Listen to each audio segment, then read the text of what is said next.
E aí, gente, esse aqui é só aula 7 do nosso curso sobre inteligência artificial geral. A gente vai ver um paper do Ben Gortz, né? Que é um dos patrões aí do jornal chamado Jag. Eu soube sobre inteligência artificial geral num podcast do Lex Fridman em que ele estava. Então, é a primeira vez que eu ouvi falar sobre o tema na minha vida.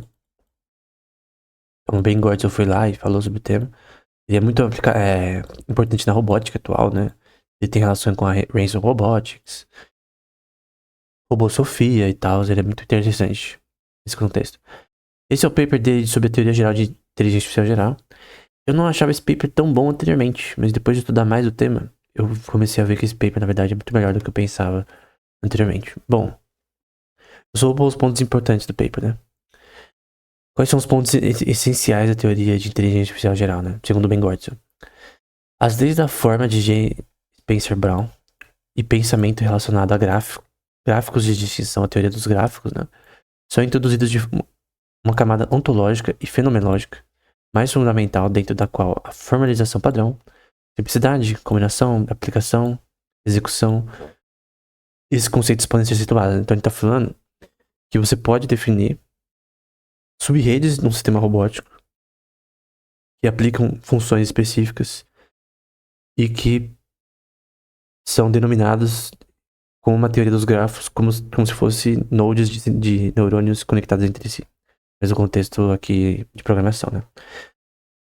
Os gráficos de distinção são vistos naturalmente estendidos em metagrafos, com nós e links tipificados, né? Aqui é a teoria dos nós, incluindo, por exemplo, tipos relacionados a relacionamentos temporais. Então você tem metagráficos, né? Você tem gráficos, não necessariamente causais, como no último paper que a gente viu, mas de representações metalinguísticas, metavisuais, que o robô quer calcular e interpretar e analisar de forma introspectiva, independente do observador, se possível. Esse é um ponto. Outro ponto que ele diz que é importante é a chamada correspondência Curry-Howard, que diz que é possível você converter todo tipo de aspecto matemático à lógica de programação. E se a mente é matematicamente computável, então você pode converter isso para a lógica de programação e por isso computar a mente de forma correta. O problema é como. O problema é como. Deus sabe. A gente é burro, a gente não sabe, mas a gente tem que orar a ele pra nos ensinar, né? É isso que a gente tem que fazer todo dia. Senão nós nunca vamos seguir em frente nesse tema. A execução e análise de programas em linguagens apropriadas podem ser baseadas em metagrafos de distinção por meio da correspondência de Curry-Howard, né? Então você tem essa correspondência entre matemática e linguagem de programação e lógica para criar esses metagrafos nesse sistema, né? Ele também diz a formalização do aspecto de habilidade de atingir objetivos, né? Você tem você pode ver a antepenúltima aula do Inteligência Artificial nos games, né? Tem um paper japonês lá, que eu esqueci o nome dele, sobre um sistema robótico orientado a objetivo. Então, o objetivo do sistema robótico é atravessar a rua. É comprar numa loja um caviar. Sei lá, e dar pra uma pessoa.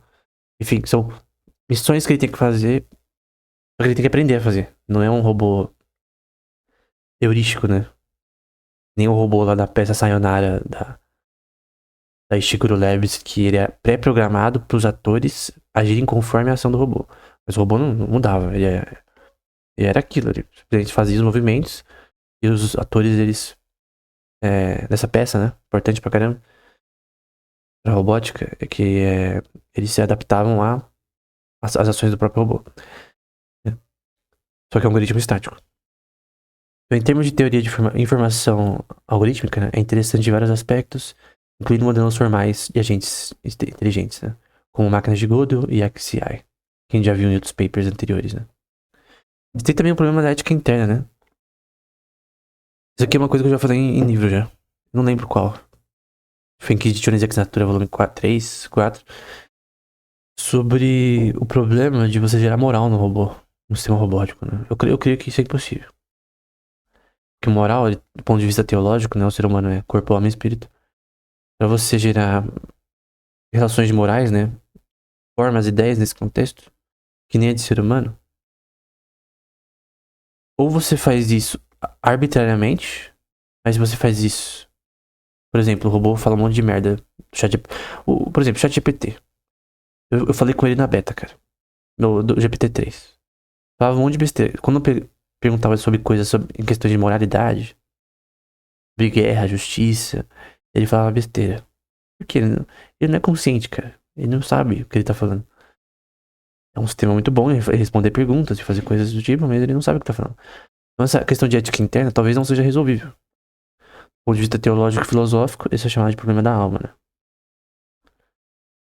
Então, no caso, o que se pode fazer é fazer o sistema de ética do robô ser dependente do observador. Ou seja, você coloca lá os conjuntos de lógica básica humana. Você pode programar, por exemplo, os 10 mandamentos. Então, o robô não pode roubar, não pode eliminar outra pessoa, ele não pode fazer certas coisas, não pode mentir, não pode dar falso testemunho no caso, né? Você põe mandamentos lógicos, proposições universais, porque o direito ele tem proposições universais lógicas que são anti-rei, né? Então eles existem anti-ser humano, dedicadas em Deus, tem um Deus justiça em essência. Então você pode colocar os valores éticos, que é o que faz agora. Então, o GPT-3, por exemplo, falava besteira. Aí o programador ia lá e corrigia. Aparecia uma red flag. Aí corrigia no outro dia. Não falava mais isso. Mas você tá predicando a moral e ética do sistema sem livre agência, né? Então a questão, na minha opinião, robôs não podem ser livres agentes morais. É impossível. Então, esse problema de ética interna talvez não tenha solução. Então, alcançar uma ética reflexiva, ou seja, interna, avançada, exigirá uma arquitetura cognitiva correta. Isso aqui, né, cara, não. Não é questão de arquitetura. Você não consegue resolver isso, cara. Na minha opinião, o problema da alma, robôs não podem ter relações éticas reflexivas que você mesmo decide o que é certo e errado em certos contextos. É o imperativo categórico de Kant. Ele não pode ter o imperativo categórico de Kant.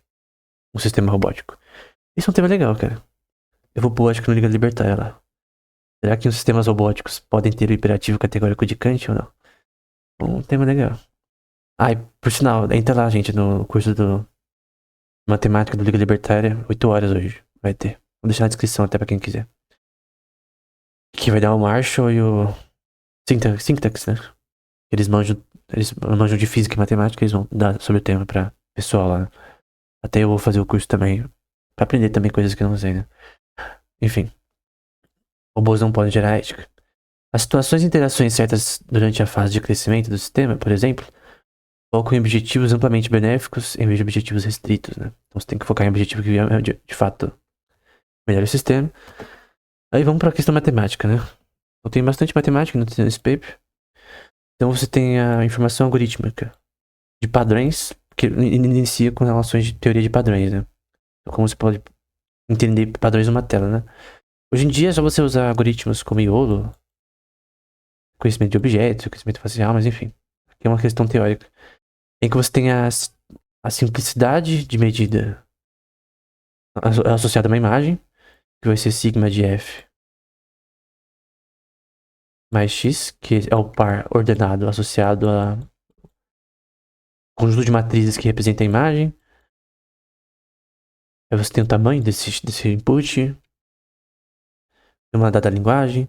Aí você tem um modelo combinatório de computação desse sistema, de uma série de elementos que transforma cada um. Então você tem aqui o input, aí você tem um conjunto de elementos que vai computar isso daqui, fg de x. Pode ser usando IA, qualquer merda. Pode ser usado no Deep Learning. E no fim, redes convolucionais, não importa. Aqui é qualquer algoritmo, tá? Esse fg de x é qualquer tipo de algoritmo possível de imaginar que você pode usar. Então, entre input, você vai ter uma transformação desse input para gerar output. No caso, você detectar a imagem e tal. Aí vai falar que é um sistema de autogererador. Aí você tem umas operações binárias ionésimas aqui. De E mapeado para EK de I. Aqui são K elementos. Oh, merda. São K elementos. Então, basicamente, você tem a relação de ID para dois visuais. Mas daqui, cara, você usa qualquer algoritmo, você já faz isso daqui. facilmente, né? Aí você tem um conjunto de observáveis, né? Então, epsilon tá dentro de 0 até infinito. E aí você tem sigma, futuro, sendo igual. Vou colocar em verde. Sigma, futuro, sendo igual sobre os observáveis, né? Que é os pixels na imagem, na tela por segundo. Que tá dentro do infinito. Não vai rodar infinitamente, tá? Mas vamos supor que o robô roda 100 anos, né? Você põe infinito só pra falar que ele rodou bastante tempo. É, teoricamente infinito, tá? Não vai rodar infinitamente esse algoritmo, não é impossível. E aí, os observáveis, você tem N observáveis dentro disso daí. Aí você tem esse input em que você quer minimizar.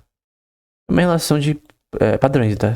Então, a minimização relacionada ao conjunto matricial que representa essa imagem. YZI, dado XY. X igual a output futuro. Vetorialmente. Enfim, é basicamente uma relação de padrões. Então, você tem a minimização de todo esse conjunto que determina o input, output e vetores Z que agem nesse input, nesse output. E no fim, você quer apenas entender o que está na imagem. Então, tem até essa parte aqui. Então, você tem um vetor, conjunto vetorial também que age nessa imagem, nesse output, para representar essa condição da imagem futura. Então, você quer, por exemplo, numa imagem como um todo, achar um cachorrinho, essa parte aqui. Pode usar redes convolucionais, né? Então, ele falou aqui de uma forma teórica, né? Aí você tem, por exemplo, essa relação de similaridade, que você pode definir dessa forma aqui, né? Então, sigma. Vetorialmente, são vetores, tá? Sigma 1 dado. São padrões dentro dos input dado W. Onde sigma são vetores, né? São um conjunto de vetores. Menos H1 H2.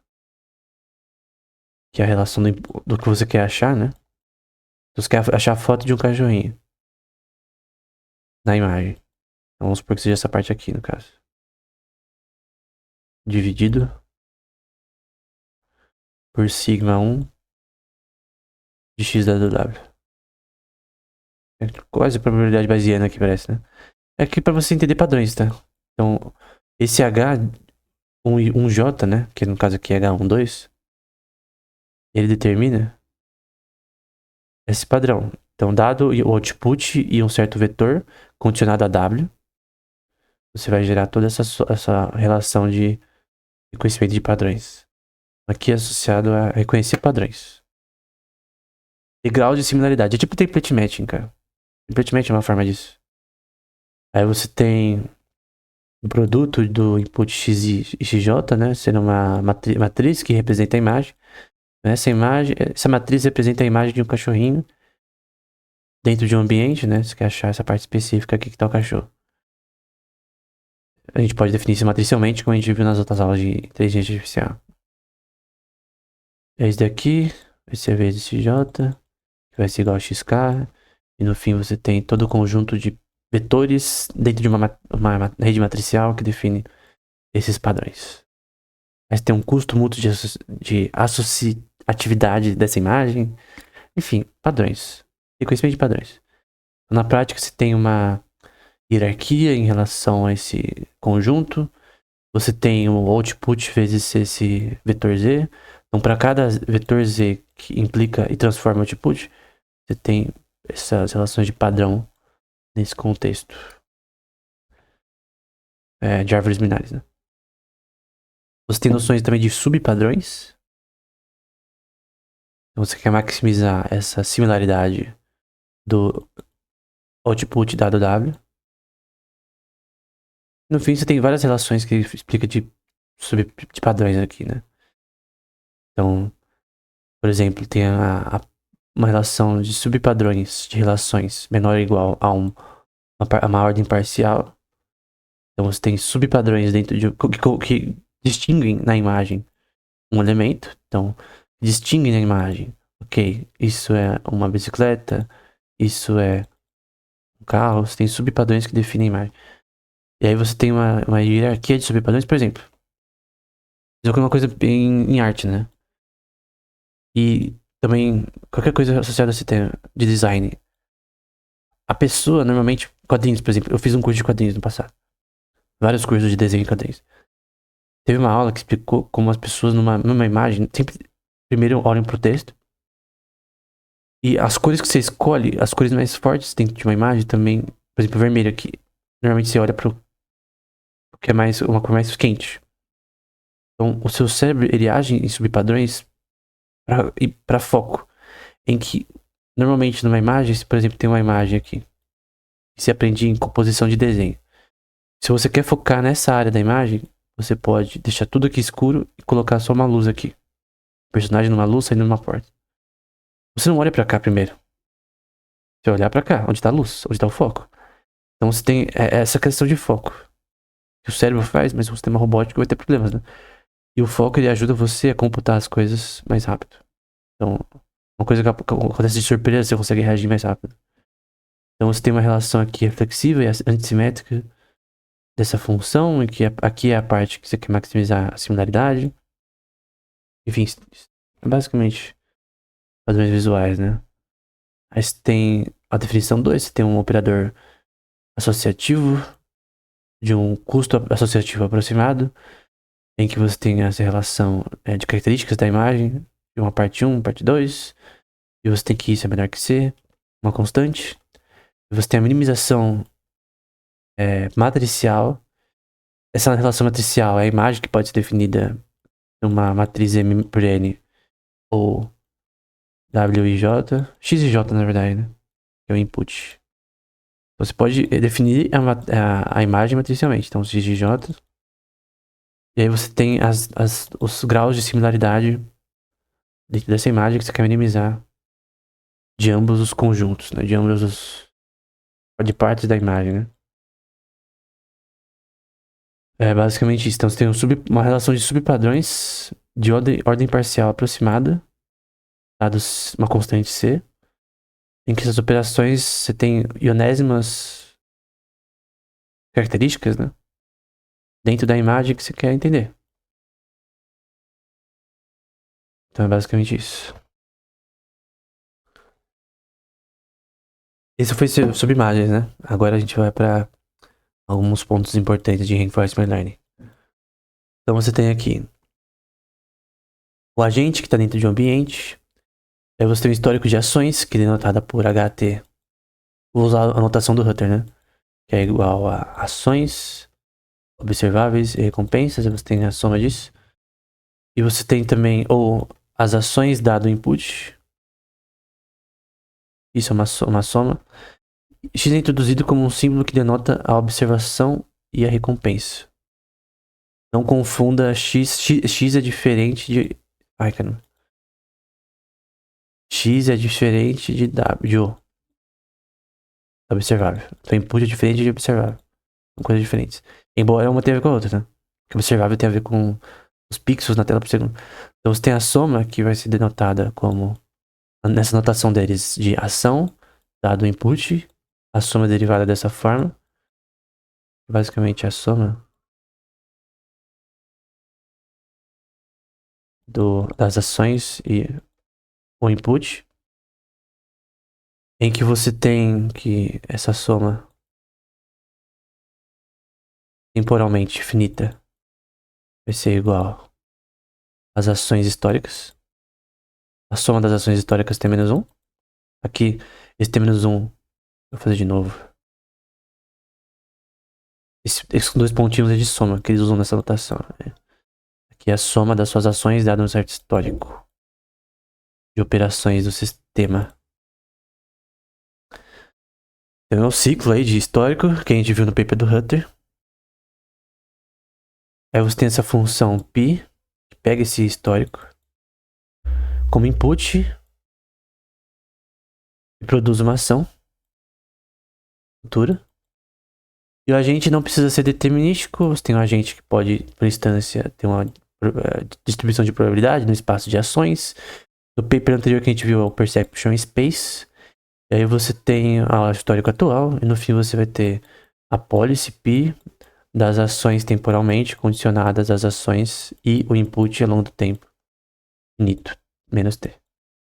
Aí você tem uma probabilidade de distribuição, que no paper que a gente viu anteriormente é dada como 1000, só que no contexto de probabilidade de measure theory, em que você tem o seu conjunto de input, K inputs, né?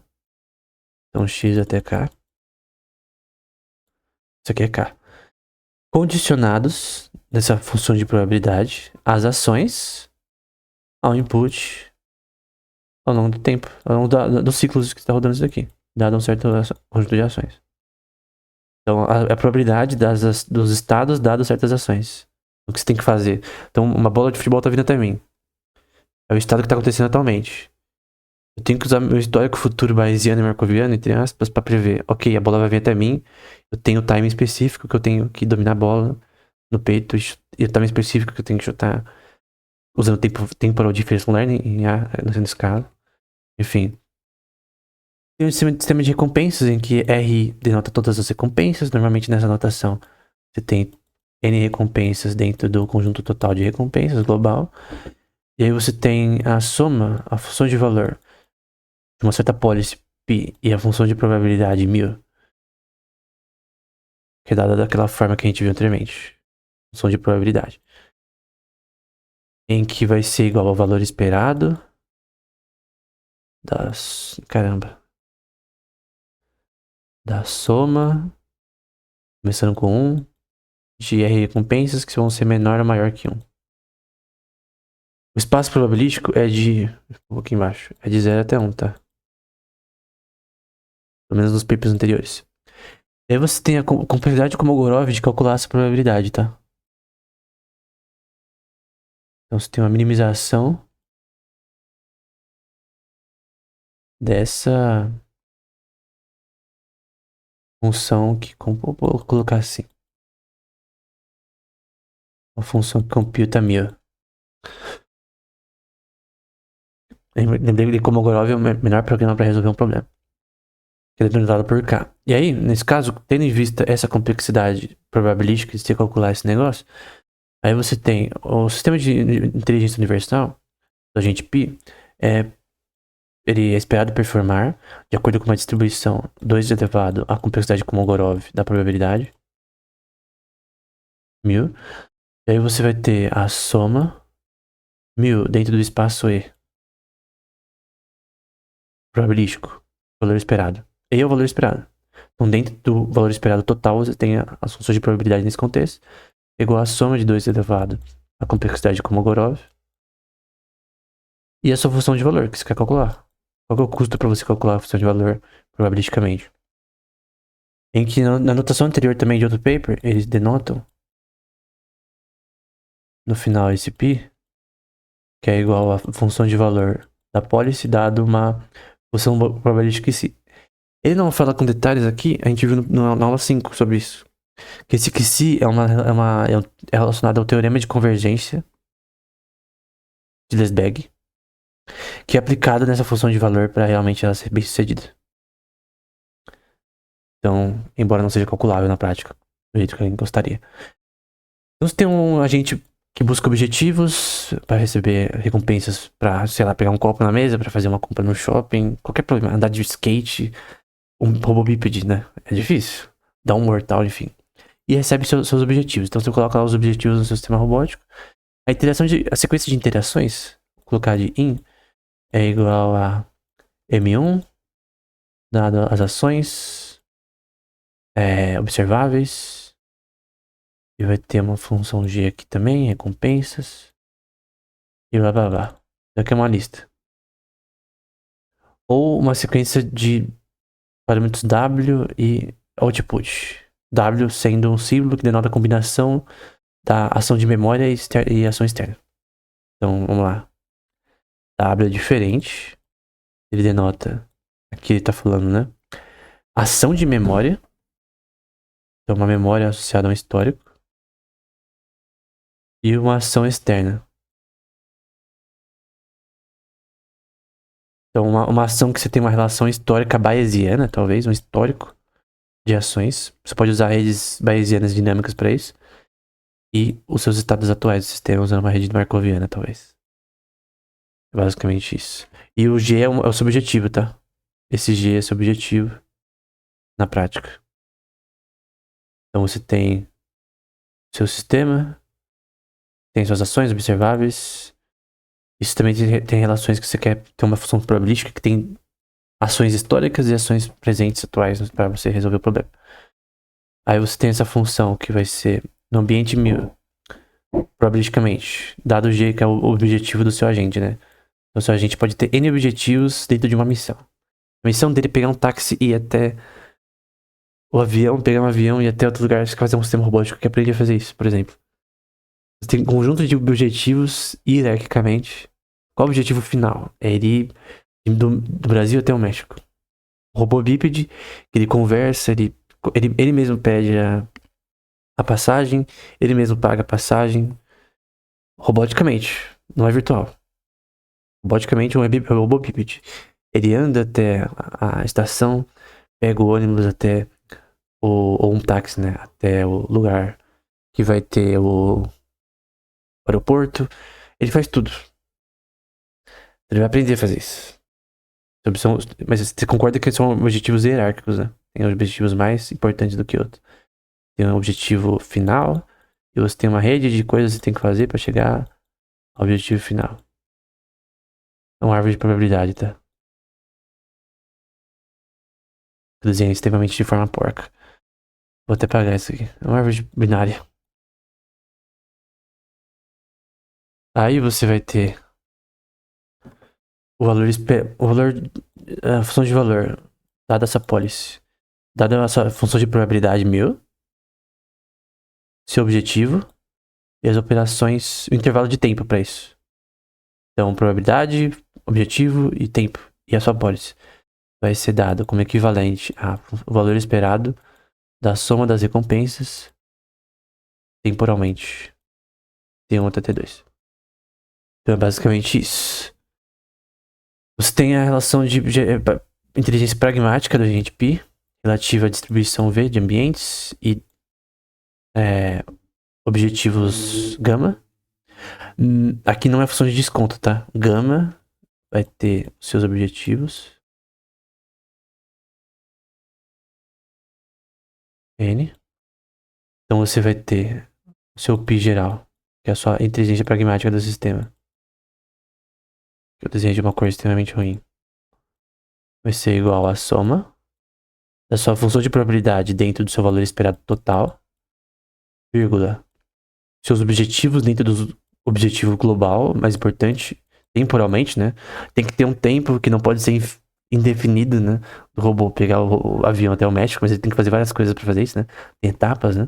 Aí você tem a distribuição do ambiente, dada uma certa função de probabilidade 1000. Você tem a função gama, que são seus objetivos. Não é desconto, tá? São objetivos. Dada a sua função de probabilidade, que determina como o robô tem que fazer isso para, de fato, cumprir os objetivos. Tem a função tal desses objetivos em 1000. E no fim você tem aquela relação temporal. E V de a função de valor geral que você quer calcular. Que é 1000 objetivos e T é 1000 é a relação de probabilidade. E T é o tempo de intervalo para resolver esse problema, né? Uma soma convergente na prática, né? E aí você tem a relação eficiente de inteligência geral, né? Em que você tem o agente Pi com um recurso, né? Chamado eta, né? Vai ter o índice da função de probabilidade, objetivo e tempo, relativo da distribuição V dos ambientes e dos objetivos. Então, então esse V aqui são os seus... Caramba. Esse V aqui são os seus objetivos, a sua probabilidade nesse ambiente. Esse gama é os seus objetivos nesse ambiente. Aí você tem o tempo de computar isso daí. E aqui você tem o consumo de recursos associados a resolver esse problema. Dividido por quê? Então, no geral é isso. o tamanho de recursos computacionais, é o custo, né? É o cost de uma função fg de x, no caso fg de v, pi. É o custo de você calcular esse negócio aqui. Então, qual que é o custo de calcular essa função de valor? E você tem que, dado esse daqui, né? Esse daqui aumenta, né?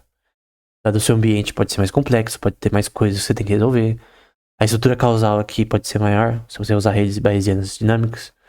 Enfim, e isso aqui se torna uma soma convergente na prática. Para formalizar, a gente considera contexto, né? Então, o seu sistema robótico, em diversos contextos, ele vai agir de forma diferente. Então, ele vai formar uma tabela Q diferente para diversos contextos. Então, você tem dado um contexto que é denotado por... Um contexto ele é denotado por sua função de probabilidade, seus objetivos e tempo. Então, você tem um set de agentes, então tem vários agentes, N agentes, que podem, agora, tem uma coisa a ver com fuzzy logic, né? Fuzzy logic tem a ver com uma estrutura de comportamento probabilístico de uma árvore binária. Então você usa um fuzzy set com objetivos gerais, uma função de probabilidade, objetivos e theta. Então você cria uma árvore de probabilidades. Isso aqui é basicamente uma árvore de probabilidades com certas ações dadas o que aconteceu. Então se o robô está comprando uma passagem, ela tá muito cara num lugar, ele liga para outro lugar e compra a passagem no lugar mais barato. Então ele tem um budget, né? Vamos supor que você coloca um budget B de o quanto de dinheiro que o robô tem. Então ele tem X dinheiro. E no caso, vamos supor que essa opção de passagem seja melhor. Ela tem uma probabilidade 1/2 de ser melhor do que as outras. Em questão de custo-benefício. E as outras elas são ruins. Aí você tem também, não só a passagem, mas depois o assento que vai escolher. Você vai ter outras coisas que vão ter que ser escolhidas. E você tem outra árvore de probabilidade. Enfim, fuzzy logic tem a ver com isso. E aí você tem esse fuzzy set, que você tem essas questões. E você tem aqui esse conjunto de árvore de probabilidade de escolhas, a convergência dessas escolhas no geral, dada a probabilidade, objetivos e tempo. Eu vou apagar esse negócio aqui embaixo para você ter a soma dessa tabela aqui, dado o não no contexto não, os recursos que você tem, dado um certo contexto. Então, diferentes ambientes, diferentes contextos, tudo muda. Tem que ser, tem a tabela aqui que vai ser gerada pelo sistema, dado a função de valor. A policy, 1000 é a probabilidade, G é o objetivo e T é o tempo, dividido por Q. Então, basicamente é isso. O Intellectual Breath, eu não sei como traduzir isso, mas basicamente talvez mais uma noção de intelectualidade do sistema, do agente Pi, a distribuição do ambiente, de N ambientes e de objetivos. Então você tem a quantidade de entropia, de informação dentro desse ambiente. Quanto mais informação, mais complexo vai ser essa convergência de Pi, né? Então, determinado contexto que seu robô está, vai ser mais complexo de resolver do que outros. Então, essa é a noção de quantidade de informação que seu robô tem que lidar. E essa relação contextual de entropia vai ser dado por... Eu não vou digitar tudo isso aqui não, tá? Mas vai ser dado pelo ambiente, probabilisticamente, os objetivos, probabilisticamente, seu tempo de execução disso, probabilisticamente, a convergência de todos esse aprendizado ao longo do tempo. Aqui, na verdade, é o contexto, né? Então, o contexto que ele está inserido. O contexto vai mudar totalmente essa equação. O contexto vai gerar uma quantidade de informação dentro desse sistema. A entropia. Você tem a entropia de Shannon, tá? Que vai ser igual... Deixa eu pegar de novo aqui. Essa equação não tem como esquecer, não.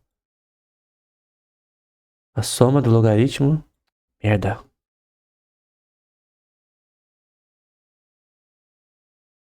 Não. Não é do logaritmo. Eu falo que não dá pra esquecer e eu esqueço. É PI, log, PI. Pronto. É entropia de destino. É a quantidade de informação no sistema. Entropia é outro termo para desordem. É a quantidade de desordem no sistema. Então, por exemplo, uma panela fria, ela tem menos desordem do que uma panela borbulhando de pressão dentro. Porque a quantidade de pressão, temperatura e volume aumentou. A quantidade de moléculas agitadas aumentou. Ou seja, esse sistema é mais complexo do que antes, ele tem mais informação. Isso vai ser dividido pela soma de variáveis agindo nesse contexto, dado variáveis do ambiente que mudam continuamente. Então, você está, por exemplo, andando num parque. As coisas mudam constantemente. Toda vez que você vai num parque, as pessoas que estão lá são diferentes. Os animais que vão aparecer para você são diferentes. Tudo vai ser diferente, nunca vai ser a mesma coisa. Então, o contexto sempre vai mudar, né? Então, seu ambiente mudando, seus objetivos podem mudar. De repente, a passagem que você vai pegar tá tendo neve, aí você tem que pegar outra passagem, então o robô vai ter que lidar com problemas. Com imprevistos, né? Então, os seres humanos têm que lidar com imprevistos. O robô também, né, cara? Você tem mudanças de questão de tempo, então de repente o tempo que você pega o voo é diferente. E o contexto pode mudar totalmente, né? Vamos supor que acontece um ataque terrorista no aeroporto, e aí o robô vai ter que lidar com esse contexto diferente. Então, essa equação tem a ver com o ambiente muda continuamente, os objetivos mudam continuamente, as coisas que acontecem temporalmente mudam constantemente, em relação ao objetivo de ter um tempo para ir de A até B, do México até os Estados Unidos, por exemplo. Que o robô tem que fazer essas coisas sozinho, sem ajuda. Ele pode talvez pedir informação. Com o chat GPT já dá pra fazer isso. Mas a questão é o contexto que vai mudar tudo isso. E toda essa teoria de inteligência artificial geral é a questão de introduzir contexto. Então a tabela aqui que você forma e a sua função de valor é com base num contexto que muda e que ela se adapta a esse contexto. Então não é um humano que faz a tabela de valor. É o próprio sistema robótico virtual. Vai ter algumas imagens interessantes. Tem o espaço de probabilidade markoviana, em que você quer achar o quê? A ação que minimiza o seu caminho. Então você quer achar nessa distribuição a ação que menor minimiza o seu conjunto de ações necessárias para cumprir uma função. Então o robô quer pegar um robô. Opa, me engasguei aqui. O robô quer pegar um avião de A até B. Qual que são o conjunto de passos finitos mais rápidos para essa função? Só que ele vai aprender a fazer isso. Pode calcular. Isso aqui é uma simulação com um algoritmo de Monte Carlo, em que você busca a solução exata. Porque a solução que você quer nunca vai ser exata, né? É sempre uma solução aproximada. É aquela velha questão de isso daqui ser impossível de calcular, né? Da aula 5.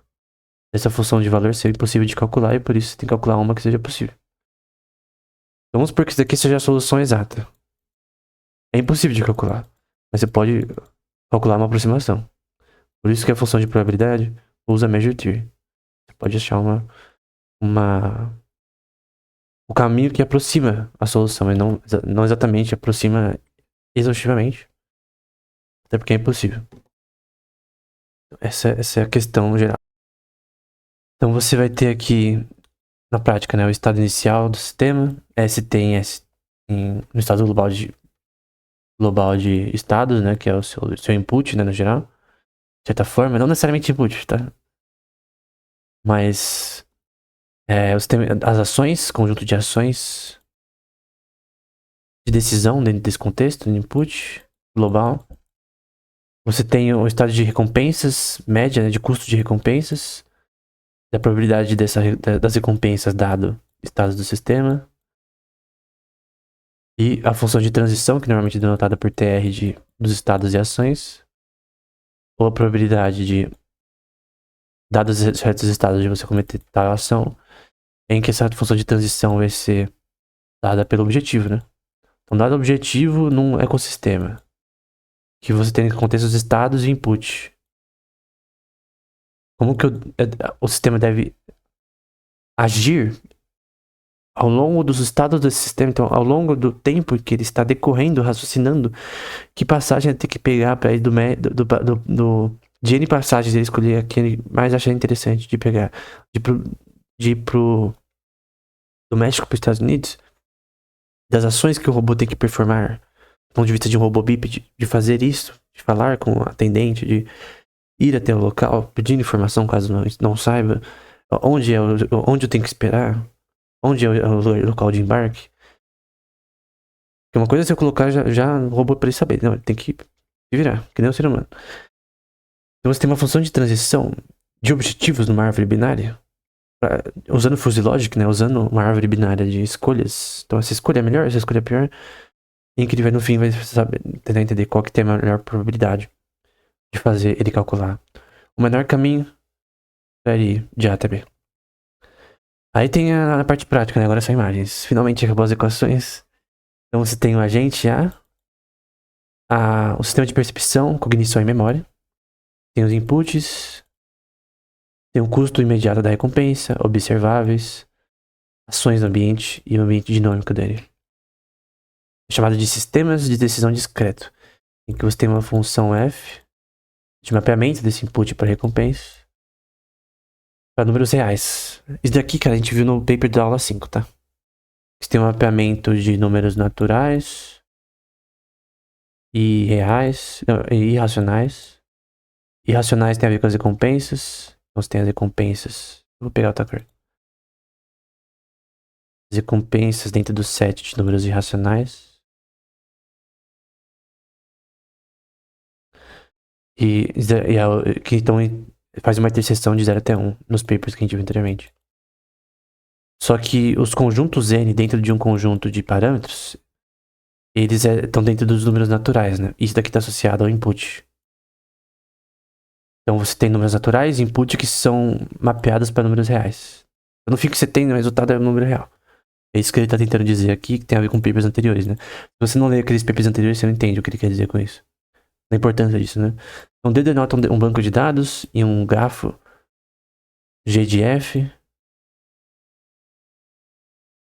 em que você tem um grupo de pares nesse contexto, tem uma medida nesse contexto aqui, e você tem, então você tem um grupo de nodes, e aí a gente pode usar a lógica causal, embora ele não use aqui necessariamente, para determinar essa relação que a gente viu na aula anterior, causal para o sistema obter na árvore de decisões binárias deles de fuzzy logic qual que é a melhor ação que ele deve cometer. Basicamente, sistemas lógicos hoje em dia usam fuzzy logic, né? Uma árvore de binária de decisões para qual que é a melhor. Pode usar também o algoritmo de Monte Carlo nesse contexto, mas enfim. No fim, você quer fazer um sistema que cria geração de objetivos, né? De resolver problemas. Aí você tem a relação de programação dinâmica, né? Que é um tema que eu tenho que estudar mais ainda, mas você tem processos de operações combinatórias, mapeamento de inputs, em que você tem a relação de probabilidade desse input e output dentro do conjunto MD de P, né? Dado um banco de dados, né? Então esse D é banco de dados, dá um certo banco de dados de memória que você tem no seu sistema, condicionados a esse input, que muda constantemente, né? Então o input vai mudando. Você tem os bancos de dados histórico, e você tem um conjunto condicionado a X e associado a Y, que é o seu output, dentro do seu banco de dados geral do seu robô. Então você tem um sistema de memória, que você vai usar com base de associação, percepção. Então, por exemplo, um sistema robótico quer lembrar o nome de alguém. Ele tem que ter que nem no ser humano, de certa forma, um memory retrieval. Ele tem que lembrar desse nome. Só que com redes causais não é só pegar essa informação no banco de dados. Tem uma rede causal que tenta lembrar essa informação. Tem um delay.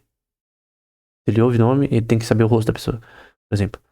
Ou ver o rosto da pessoa, que no caso do cérebro, isso acontece no giro fusiforme, né? Danos no giro fusiforme, tem pessoas que esqueceram até o rosto da esposa, cara, ou até o próprio rosto. Olhando no espelho, quem é esse cara? Danos no giro fusiforme do cérebro, né? É uma área, um subsistema do cérebro associado a isso. Então, você tem, no fim, essa relação de probabilidade, em que você tem vetores Z dentro do conjunto do seu banco de dados de memória, dado o seu Z dentro de input. Então, no fim, você tem X e Y, o input e o output dentro desse banco de dados, e você quer usar isso para fazer relações de percepção, memória, e maximizar isso Só relação de memória. Aqui você tem também que usar algoritmos de pesquisa, tá? Eu não sei se você pode resolver esse problema somente com algoritmos de pesquisa. Research e tal. E também eu cito uma coisa que eu não acho tão interessante, que é optimização evolucionária, né? Otimização com algoritmos evolucionários, né? Eu já falei sobre esse tema no curso de A nos Games. Você tem um nível de população, P, numa função que você vai gerando essa população virtual de x elevado a n dimensões, mapeando para R. N são N elementos dessa população. Aí você tem essa função de x para todo x dentro desse conjunto geral. Aí você tem todos esses algoritmos genéticos e tal, que a gente já viu anteriormente. Tem permutações que no fim você quer achar qual que, nessa população de 100 agentes, qual que performou melhor para resolver tal problema. Então você pode, em vez de fuzil logic, usar algoritmos genéticos também, para identificar o comportamento numa árvore binária. Começa com A, pode ser causal ou não, sei lá. Você quer achar na árvore de possibilidades qual comportamento é o melhor. Então, numa árvore de passos de decisão. Então, você tem N é o espaço de N decisões. T aqui é de decisões. Vamos supor que essa é a melhor, que maximiza, fica 1 sobre 2 da probabilidade de você fazer a melhor escolha. As outras probabilidades aqui, as outras ações, elas não maximizam sua probabilidade de cumprir seu objetivo. E aí você tem várias árvores binárias que fazem isso daí, basicamente isso. Só que usando algoritmos evolucionários, né? Você tem o teorema de um S dado R dentro de S, do subset S, em que você tem uma condição monotônica de relações entre essas árvores binárias com algoritmos genéticos, em que uma tá associada à outra. Aí você tem pontos fixos e T com essa bolinha significa uma conversão de T. Enfim, essa parte aqui é um pouco mais difícil de entender. Eu creio que essa parte do paper eu acho que é que eu menos entendi.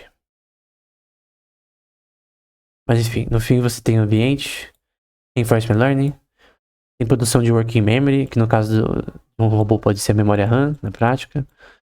Ou versões de memória RAM que são mais inspiradas na working memory do cérebro. Relações de emoção, entre aspas. Eu acho difícil colocar no robô.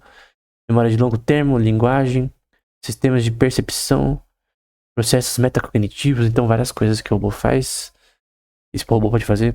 Planejamento motor, então ele tá andando numa multidão na 25 de março. Ele quer planejar como ele tem que ir pro lado pro outro, como ele entra na loja, compra um produto. E aí você tem hierarquias, né? Nesse contexto de comportamento. Em que hierarquias de reforço, em que nessa árvore binária talvez você tenha as ações que mais te recompensam, né?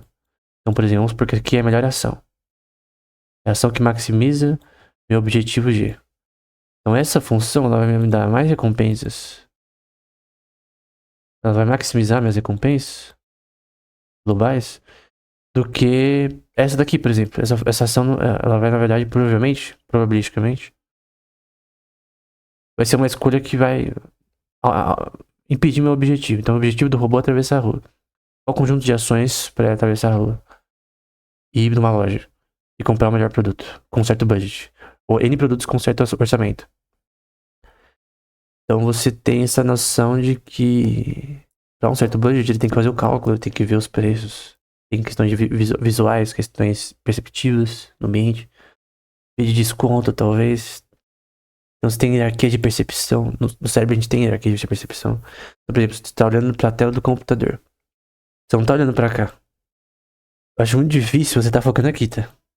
Vamos supor que em todas essas aulas, você só olhou pra cá. Você não olhou pra tela. Você não olhou pro meu mouse, você não olhou pra cá quando eu tô falando aqui. Você olhou só pra cá. Tem algum problema. Então aqui, você também tem os sistemas, subsistemas aqui com relação a, entre aspas, olfato. Eu acho difícil criar olfato num sistema robótico. Pelo fato de que o olfato, quimicamente, é extremamente complexo, cara. Se você estudar a física química de olfato, né? É muito complexo, né? Você muda uma ponte ali de um sistema com hidrogênio ou outra outro elemento já muda totalmente o olfato. Então, o olfato é uma coisa mais complexa de você gerar um sistema robótico. Mas é interessante. Hierarquia de visão. Então, como eu disse, numa imagem, numa foto, normalmente você tem focos, né?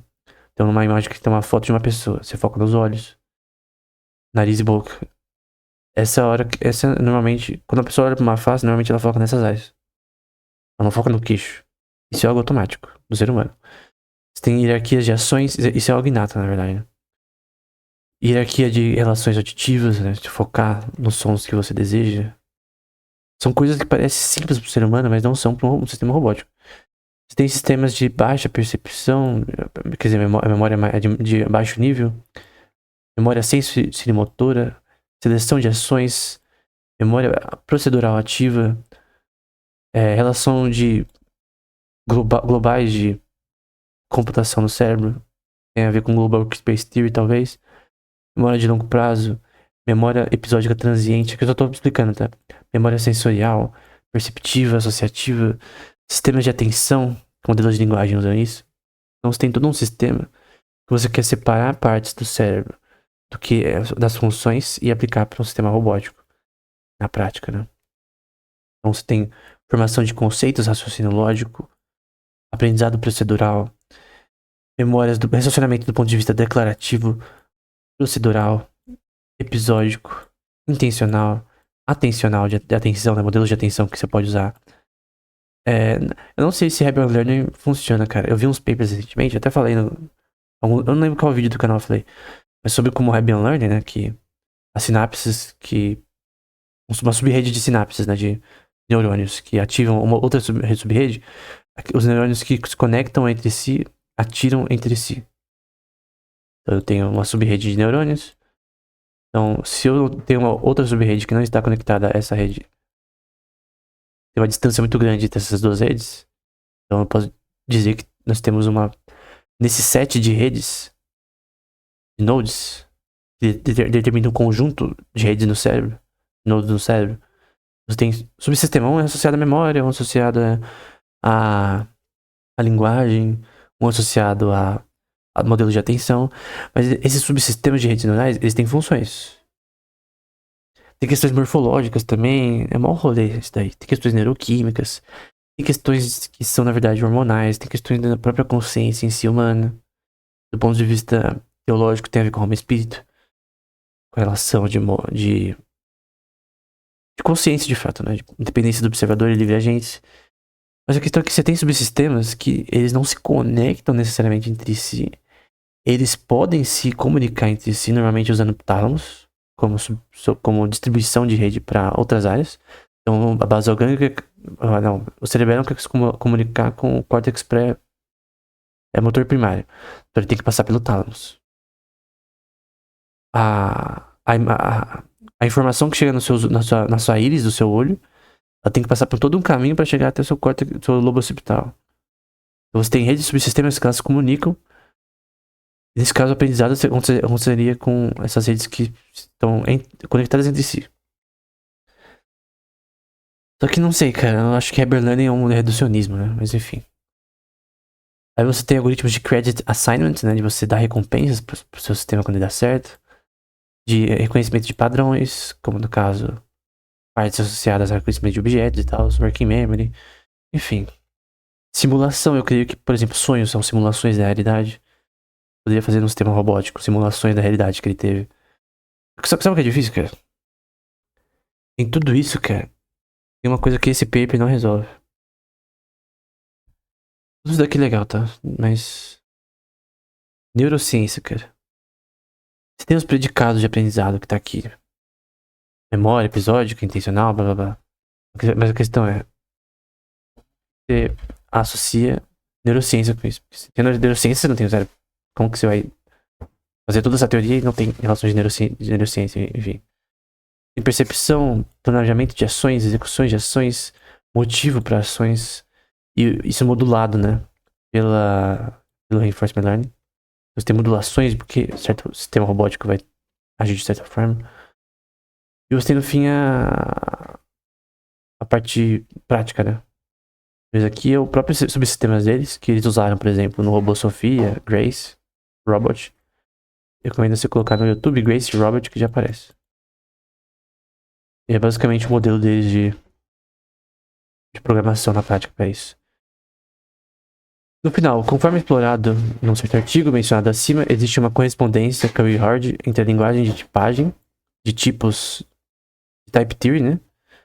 Type Theory gradual em uma lógica paraconsistente, ou seja, você pode usar lógica proposicional e lógica de programação para gerar qualquer coisa que seja matematicamente realizável, no caso, o cérebro. Processos cognitivos devem ser probabilísticos. O que temos em última análise é uma correspondência entre lógica paraconsistente e intuicionalista, né? Que você tem. Vai ter um tipo de lógica específico, probabilística. Então você tem modelos de intuição. Use lógica para, ok, essa ação é melhor, dado o contexto, essa outra ação é pior.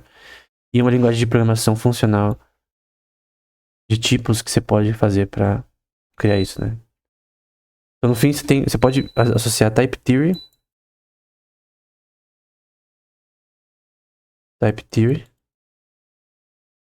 que é a base da ciência por trás de programação, para modelos de probabilidade, markovianos ou bayesianos, e para relações de fuzil lógica causal, para o sistema saber, ó, para pegar um copo eu tenho que estender a mão, pegar, levar até a boca e aprender a fazer isso.